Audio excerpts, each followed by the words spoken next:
এই মাস হইল ছায়া, এবং ছায়া ভারত মানুষ যখন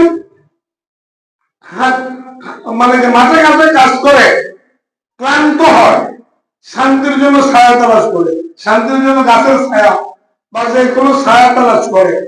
এবং প্রত্যেক ক্ষেত্রে ছায়া আছে, রাজনীতির ক্ষেত্রে বড় ছায়া, কোন নেতার আশ্রয় গেলে আর থাকতে পারো, সামাজিক ভাবে কাল্লারে চললে আর বলার আয়ু, প্রত্যেক ক্ষেত্রে একটা ছায়া আছে। ঠিক আছে, কেমনে বাঁচতে আরো ছায়ার প্রকার আসেনি।